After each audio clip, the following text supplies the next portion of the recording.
Hi குட்டீஸ், welcome to Kavya ஸ்டேல். துளசி மாடம் பாகம் 25. கதை கேட்கலாமா? தன் மூத்த பிள்ளையை அழகும் பண்பும் இளமையும் உள்ள அந்நிய நாட்டு பெண் ஒருத்தி தன்னிடமிருந்து பிரித்து கொண்டு போய்விடப் போகிறாள் என்ற எண்ணமும் அந்த எண்ணத்தின் அடிப்படையில் அவள் மேல் கொண்ட வெறுப்புமாக இருந்தாள் காமாட்சி அம்மாள். வசந்தி எவ்வளவோ முயன்று பார்த்தும் காமாட்சி அம்மாளிடமிருந்து சாதகமான மறுமொழியையோ சுமூகமான வார்த்தைகளையோ பதிலாக பெற முடியவில்லை. ஒரே முரண்டாக இருந்தால் காமாட்சி அம்மாள்.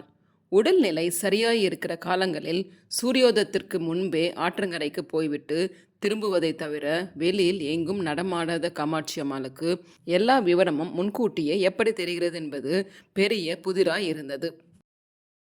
பார்வதியை விசாரித்ததில் அந்த புதிர் விடுபட்டது. பக்கத்து வீட்டு முத்து மீனாட்சி பாட்டி திரிலோக சஞ்சாரி போல் அக்ரகாரத்தின் 3 தெருக்களிலும் எங்கே யார் வீட்டில் என்ன நடக்கிறதென்று ஊர்வம்புகளை தெரிந்து கொண்டு வந்து அம்மாவுக்கு சகலத்தையும் அவ்வப்போது காதில் போட்டு கொண்டிருப்பதாக பார்வதி வசந்தியிடம் தெரிவித்தாள். புருஷா 1000 தப்பு பண்ணலாம், பொம்மநாட்டி மட்டும் முரண்டு பண்ணி மூஞ்சியை தூக்கிண்டு நின்னாள்னா அப்புறம் தனியா அவ எதை சாதிச்சிட முடியும் என்பது தான் பக்கத்து வீட்டு பாட்டி அடிக்கடி காமாட்சி அம்மாளிடம் சொல்லும் வாக்கியம் என்பதை கூட பார்வதியே தெரிவித்தாள். முரண்டும் அறியாமையும் அசூயையும் கொண்டது விடாகுணமுள்ள சில பாட்டிகள்தான் கிராமங்களின் அரசியல்வாதிகளாக இருப்பார்களோ என்று எண்ணினாள் வசந்தி. நிச்சயமான கல்யாணங்களை கலைப்பது, நெருங்கி பழகிறவர்களிடையே மனஸ்தாபங்களை உண்டாக்குவது, மறைமுகமாக பழி தீர்த்து கொள்வது, வதந்திகளை பரப்புவது, புறம் பேசுவது, கோல் மூட்டுவது இவையெல்லாம் ஒவ்வொரு கிராமத்திலும் சில பாட்டிகளின் செயல்களாக இருந்தன. இந்த மாதிரி கெட்ட குணம் உள்ள பாட்டிகளின் செயல்களை எதிர்த்து எதுவும் செய்ய முடியாமல் நல்ல சுபாவம் உள்ள சில பாட்டிகள் கூட ஒதுங்கி இருந்து விடுவது வழக்கமாய் இருந்தது. காமாட்சி அம்மாளிடம் தான் பேசி பார்த்ததை பற்றி ஷர்மாவிடமும் தன் தந்தையிடமும் விவரங்களை தெரிவித்து விட்டாள் வசந்தி. தான் காமாட்சி அம்மாளிடம் பேசியதை பற்றி கமலையிடமோ ரவியிடமோ வசந்தி எதையும் விவரிக்கவில்லை. வீணாக அவர்களை கலவரப்படுத்த வேண்டாம் என்று தான் அதை விட்டிருந்தாள். வேணுமாமாவை பொறுத்தவரை வசந்தி காமாட்சி அம்மாளை பார்த்துவிட்டு வந்து கூறிய எதுவும் அவரது உற்சாகத்தை பாதிக்கவில்லை. கல்யாண ஏற்பாடுகளை தொடர்ந்து செய்து கொண்டிருந்தார் அவர். அந்த வட்டாரத்திலேயே செல்வாக்குள்ள நாதஸ்வர வித்வான் ஒருவரிடம் முன்பணம் கொடுத்து இரட்டை நாதஸ்வரத்துக்கு ஏற்பாடாகியிருந்தது. மற்ற ஏற்பாடுகளும் தடபுடலாக நடந்து கொண்டிருந்தன. கல்யாணம் நெருங்கி வந்து கொண்டிருந்தது. இவற்றால் சீமாவையாரின் ஆத்திரமும் வயிற்றெரிச்சலும் அதிகமாயிருந்தன. எரிகிற நெருப்பில் எண்ணெயை வார்க்கிறார் போல் நடுவில் இன்னொரு சம்பவமும் நடந்துவிட்டது. சீமாவையார் அதில் வகையாக மாட்டிக்கொண்டு அகப்பட்டிருந்தார். சங்கரமங்கலம் புனித அந்தோனியர் ஆரம்ப பள்ளியின் ஆசிரியை மலர்கொடி பள்ளிக்கூடம் முடிந்து சீமாவையாரின் மாந்தோப்பு வழியாக வீடு திரும்பும் போது முன்பு பலமுறை அவளை வழிமறித்து வம்பு பண்ணியது போல் வம்பு பண்ணி கையை பிடித்து இழுத்திருக்கிறார் அவர். தோப்பில் அவருக்கு துணையாக அவர் அடியாட்கள் 2 பேரும் இருக்கவே சீமாவையாருக்கு துணிச்சல் அதிகமாகிவிட்டது.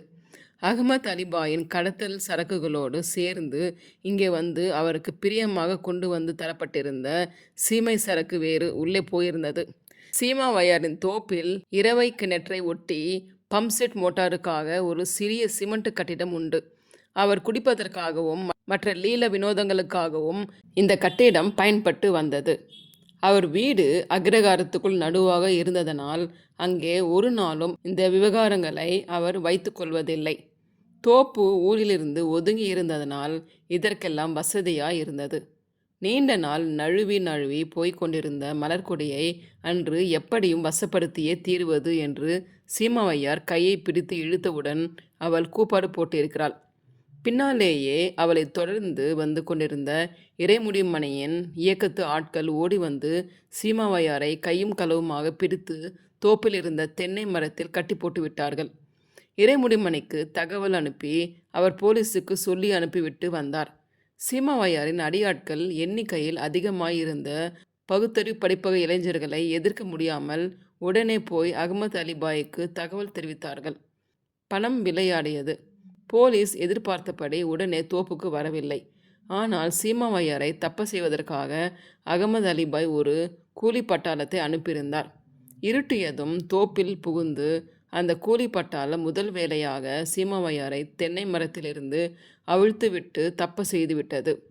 அப்புறம் நடந்த கலக்கத்தில் பகுத்தறிவு படிப்பக ஆட்களில் சிலருக்கும் அவர்களை தேடி அங்கு வந்திருந்த இறைமுடிமணிக்கும் அரிவாள் வெட்டுக்காயங்கள் ஏற்பட்டன. போலீஸ் வருவதற்குள் கூலி பட்டாளம் தப்பி ஓடிவிட்டது. அங்கே வந்து சேர போலீசார் வேண்டுமென்றே அதிக நேரமாக்கினார் போல் பட்டது. அவசர அவசரமாக தப்பி ஓடிய சீமாவையார் தான் எந்த நேரத்தில் மாந்தோப்பில் அந்த பெண்ணை கையை பிடித்து இழுத்ததாக அவர்கள் போலீஸ் புகார் செய்தார்களோ அதே நேரத்தில் சிவன் கோவிலில் குடும்பத்தோடு சென்று அர்ச்சனை செய்து தரிசனம் பண்ணி கொண்டிருப்பதாக சாட்சிகளும் ஓர் அலிபியும் ஜோடனை செய்தார். போலீசார் சீமாவையாரின் தோப்பில் அத்துமீறி புகுந்து கலகம் விளைவிக்க முயன்றதாக பகுத்தறிவு படிப்பக ஆட்கள் மீதும் இறைமுடிமணி மீதும் வழக்கு பதிவு செய்திருந்தார்கள்.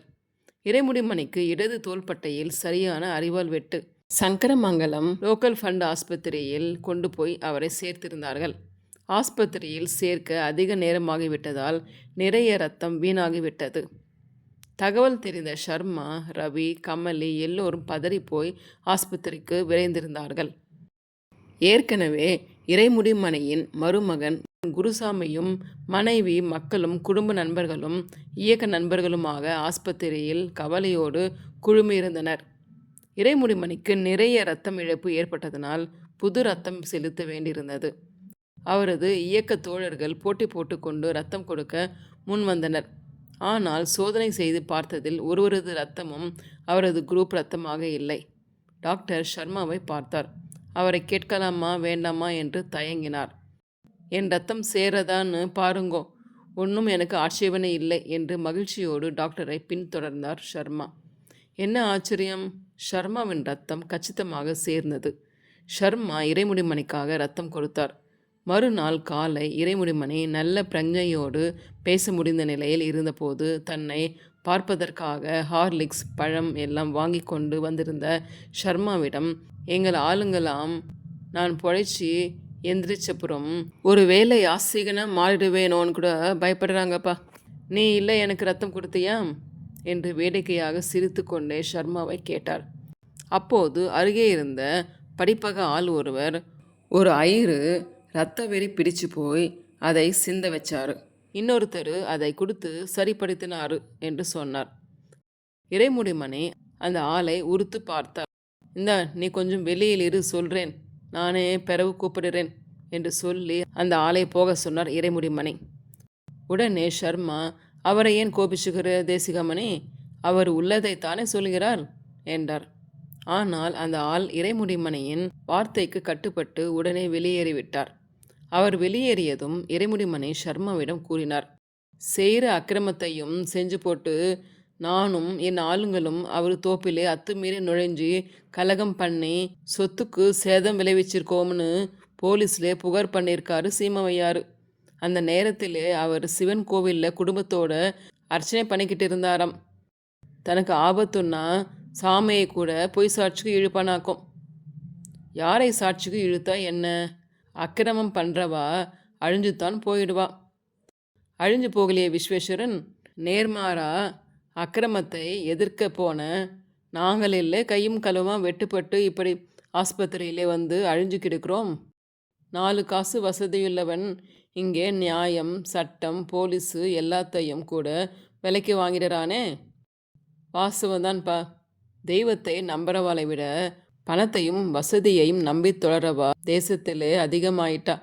யோக்கியமாக இருக்கணும், உழைச்சி சம்பாதிக்கணுங்கிற நம்பிக்கையே போயிடுத்து.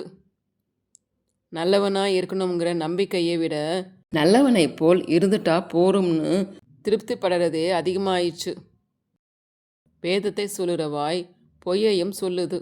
சீமாவையார் கடவுளை நம்புறதை விட அதிகமாக அகமது அலிபாயோடு பணத்தை தான் நம்புறாரு. என்னை பொறுத்தவரை எவன் யோக்கியனாய் இருக்கானோ, எவன் மற்றவனை ஏமாத்தாம உழைச்சி வாழ்கிறானோ, எவன்கிட்ட சூதும் வாதும் வஞ்சனையும் இல்லையோ அவனெல்லாம் ஆசைகன்தான். எவன் அயோக்கியனாய் இருப்பானோ, எவன் மற்றவனை ஏமாற்றி உழைக்காம சுரண்டி வாழ்கிறானோ, எவன்கிட்ட சூதும் வாதும் வஞ்சனையும் நிரம்பி இருக்கோ அவனெல்லாம் தான் நிஜமான நாஸ்திகன். நீ சொல்ற, ஆனால் உலகத்தினோட கண்ணிலே சீமாவையாருத்தான் ஆஸ்திகர். நான் நாஸ்திகன், முரடன், ஊரோட ஒத்துப்போகாதவன். அப்படி யார் யார் நினைக்கிறாங்களோ தெரியாது. ஆனால் நான் அப்படி உன்னை பற்றி நினைக்கல தேசிகாமணி. நீ நினைக்க மாட்டப்பா, அதை கூட புரிஞ்சுக்க தெரியாதவனா? இந்த உரையாடலின் போது இருவரும் மனம் நெகிழ்ந்த நிலையில் இருந்தார்கள். இறைமுடிமனை 10 நாட்களுக்கு மேல் ஆஸ்பத்திரியில் இருக்க நேர்ந்தது. அப்படி அவர் ஆஸ்பத்திரியில் படுத்து படுக்கையாக இருந்த நாட்களில் ஷர்மா நாள் தவறாமல் ஆறுதலாக அவரை போய் பார்த்து கொண்டிருந்தார்.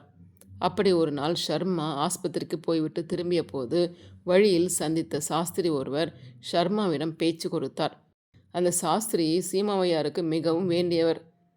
அவரிடம் ஷர்மாவாக வலுவில் பேச போகவில்லை. பாதையில் எதிர்பட்டு அவராக தம்மை நிறுத்தி ஷேமலாபம் விசாரிக்கவே ஷர்மாவும் பதில் பேசினார். எங்கே போயிட்டு வரேன் ஷர்மா? எனக்கு ரொம்ப வேண்டப்பட்ட சிநேகிதன் ஒருத்தன் ஒரு கலவரத்திலே வெட்டு காயப்பட்டு ஆஸ்பத்திரியிலே படுத்த படுக்கையாக இருக்கான். அவனை போய் பார்த்துட்டு வரேன். யாரு? அந்த சூனமானக்காரன் தானே? சாமி இல்லை தெய்வம் இல்லைன்னு சதா நாஸ்திக பிரச்சாரம் பண்ணிட்டு இருக்கானோ இல்லையோ, அதான் தெய்வமாக பார்த்து இந்த தண்டனையை அவனுக்கு கொடுத்துருக்கு. இதை கேட்டு ஷர்மாவுக்கு எரிச்சல் பற்றி கொண்டு வந்தது. கடவுளின் செயல்களுக்கு இப்படி கொச்சையாக அர்த்தம் கற்பிக்கிற ஆஸ்திகனை விட மோசமான நாஸ்திகன் வேறொருவன் இருக்க முடியாது என்று பட்டது அவருக்கு. தெய்வ சிந்தனைகளில் மிகவும் மோசமான தெய்வ நிந்தனை. கடவுள் தம்மை எதிர்த்து பேசுகிறவன் வீட்டில் கொலை விழ செய்வார். தம்மை துஷ்பிரச்சாரம் செய்கிறவனை உடனே கையை காலை வாங்கி பழி தீர்த்து கொள்வார் என்று மூடபக்தியால் பாமரத்தனமாக விளக்கம் கொடுப்பது தான். இந்த மூடத்தனமான விளக்கம் சரியாயிருந்தால் தோல்வியை பொறுத்து கொள்ள முடியாத அல்லது வெற்றி மமதையில் நிதானம் இழந்த ஒரு மூன்றாந்தர அரசியல்வாதியைப் போல் கடவுளும் பழிவாங்கவும் பகை தீர்க்கவும் எங்கே எங்கே என்று தேடி தவித்து கொண்டு திரிவது போலாகிவிடும். இவ்வளவு வேதங்கள் உபநிஷதங்களை கரைத்து குடித்திருந்தும் அதே சாஸ்திரி அத்தனை மௌடீகம் நிறைந்த ஒரு விளக்கத்தை கொடுத்தது கண்டு ஷர்மா அப்போது அருவருப்பு அடைந்திருந்தார். அவரை விட அவற்றை எதிர்ப்பதற்காகவே சாஸ்திரம் சம்பிரதாயங்களை படித்து கொண்ட இறைமுடிமனை இன்னும் தெளிவாகவும் பிரஞ்ஞையுடனும் நன்றாகவும் படித்திருப்பதாக ஷர்மாவுக்கு தோன்றியது. ஷர்மா தன் மனதினுள் இருந்த எரிச்சலை அமைதிப்படுத்தி கொண்டு, சாஸ்திரிகளே, நீ சொல்கிறபடி வச்சுண்டா தனக்கு கெடுதல் பண்ணுறவாளையும் தன்னை எதிர்க்கிறவாளையும் எப்படா தேடி பிரித்து கையை காலை வெட்டி தண்டிக்கலாம்னு ஒரு விதமான சுயநலத்தோடு தெய்வம் தயாராக காத்துட்டு இருக்கிற மாதிரின்னா ஆறுது என்றார். இல்லையோ பின்ன தெய்வம் எப்படி பொறுத்துக்கும்? இதை கேட்டு சாஸ்திரிகளின் மௌடீகத்துக்காக மட்டுமின்றி மந்த புத்திக்காகவும் சேர்த்து இறக்கப்பட்டு கொண்டே மேலும் அவரை கேட்டார் ஷர்மா. பொறுமையே புஷ்ணம்னும் சகிப்புத்தன்மையே சத்தியம்னும் மனுஷாளுகளுக்கெல்லாம் முன்மாதிரியாக கற்றுக் கொடுக்க வேண்டிய தெய்வம் நீ சொல்கிற மாதிரி அத்தனை பொறுமை இல்லாத தாயும் அவசர குடுக்கையாகவும் சுயநலமாகவும் இராத சாஸ்திரிகளே. நீங்கள் என்ன சொல்கிறீர்கள் ஷர்மா? அவனோட பழகி பழகி வர வர நீங்களே இப்பெல்லாம் அவன் மாதிரி பேச ஆரம்பிச்சுட்டேல். அது இல்லை, சமயங்களிலே ஆசிகாலும் தங்களை அறியாமல் தெய்வத்தை அவமதித்து பேசிடுறது உண்டு. அதுவும் கூட தெய்வ நிந்தனைத்தான். நீங்கள் சொன்னதையும் அதிலே தான் சேர்த்துக்கலாம். நம்ம துவேஷத்தை, நம்ம மௌடீகத்தை, நம்ம அஞ்ஞானத்தை, நம்மோட பழி வாங்குகிற மனப்பான்மையை இதுக்கெல்லாம் அப்பாற்பட்ட பரம்பொருள் மேலே ஏற்றி வச்சு அது பழி வாங்கிடும், கண்ணை அவிச்சுப்பிடும், காலை ஒடிச்சுப்பிடும் என்றெல்லாம் சொல்கிறது எத்தனை அபத்தம். வேண்டுதல் வேண்டாமை இல்லாதவனு பகவானை பற்றி 1000 சாஸ்திரங்களில் நீர் திரும்ப திரும்ப படித்து என்ன பிரயோஜனம் சாஸ்திரிகளே? எவ்வளவோ அடக்கி கொள்ள முயன்றும் ஷர்மா குரல் கடுமை தொனித்து விட்டது. சாஸ்திரிகள் ஷர்மாவுக்கு பதில் சொல்லாமல் கோபத்தோடு நேரே சீமவையார் வீட்டு திண்ணைக்கு விரைந்தார். அங்கே அவர் எதிர்பார்த்தது போல் வம்பர் சபை கூடியிருந்தது. இவர் போவதற்கு முன்பேயே ஷர்மா எதிர்ப்புத்தான் அங்கே நடந்து கொண்டிருந்தது. சீமாவையார் அத்தனை பேருக்கும் தாராளமாக வெற்றிலை சீவல் வழங்கி ஷர்மா எதிர்ப்பை உற்சாகப்படுத்திவிட்டு கேட்டுக்கொண்டிருந்தார். சாஸ்திரி வந்து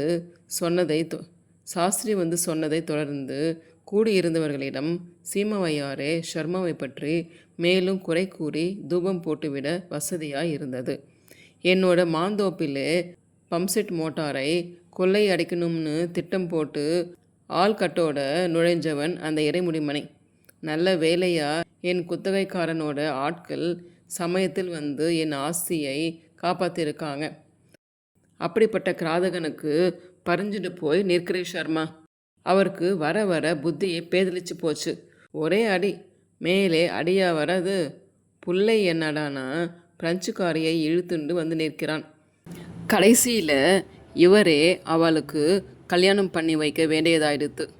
சாஸ்திரோக்தமாக 4 நாள் கல்யாணமாம். சாஸ்திரம் ஒரு கேடு இவருக்கு. பண்ணுற கந்தர கோலமெல்லாம் பண்ணிட்டு சாஸ்திரம்.